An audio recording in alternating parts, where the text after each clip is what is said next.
escalation clauses to escalate or not.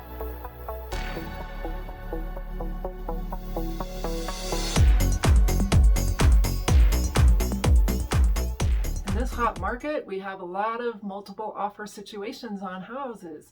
And if you're working with a buyer who really wants a home and doesn't want to overpay for it, there's a couple of things they can think about. So there is the escalation clause, but there are some issues with it, so we'll talk about that.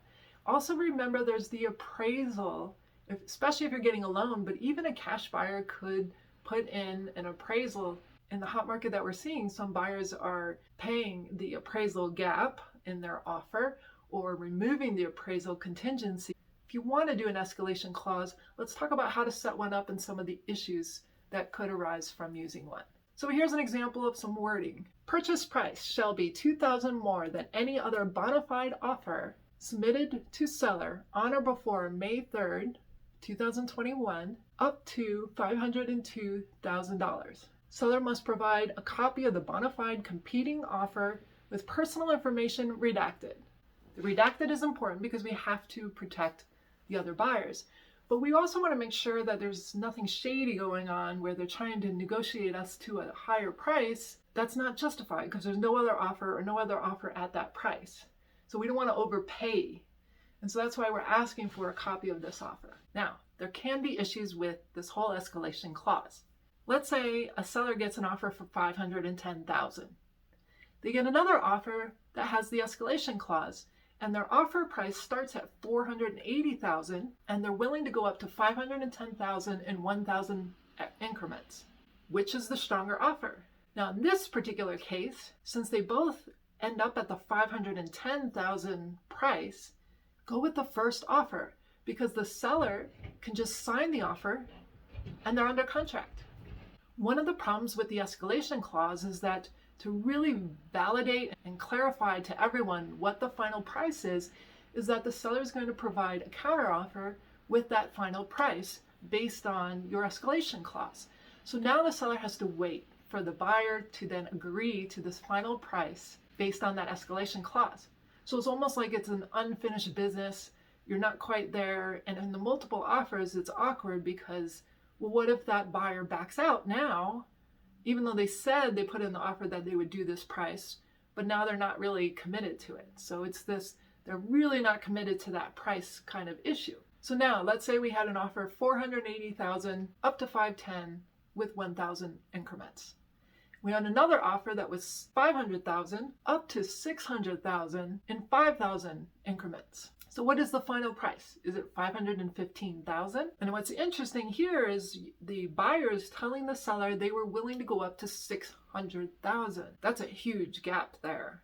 And that makes the seller feel uneasy of taking this lower offer at $515,000 when they're like, well, there's someone who is willing to pay up to $600,000. Maybe I reject both offers, up the price, keep looking for other offers that might come in even higher.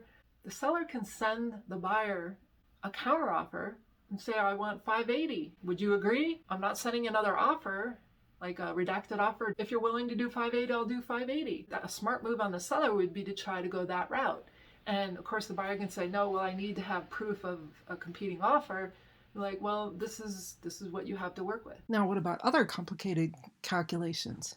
If they were at $500,000 and 5,000 increments and they match the $510,000, are they going to be paying $515,000?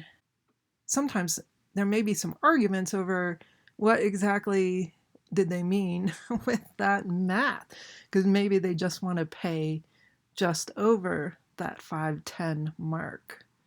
Now, the other thing to consider is not just the price, but also concessions and closing fees and transfer fees.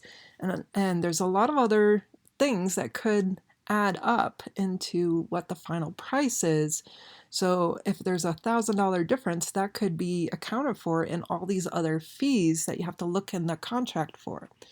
And then the other thing to consider is cash versus loan. Cash is probably more guaranteed to close if there is a loan contingency. So if you have a loan contingency, which a lot of times might be 3 days before closing day, and they lose their job or the job is not solid or for whatever reason, and honestly in the Colorado contracts, it's up to the sole subjective opinion of the buyer whether the loan amounts and their payment, their monthly payment that they have to pay, is acceptable, and they can cancel if they feel like it's not good for them. So it's not even that the loan doesn't come through, it's whether the buyer is okay with the loan terms. And so do you want that contingency in there? Because that could ruin your deal. So the problems with the escalation clause are getting to a final amount, usually with a counteroffer, which takes time, having to show proof of the other offer or not, which may lead to a lower price for the seller than what the buyer was willing to pay if you just asked for highest and best, which is what we would typically say is go for higher, go for the final and best, submit your final and best offer, as opposed to going through some crazy math, requiring a counteroffer to confirm what that final price is. Those are the details of the escalation clause.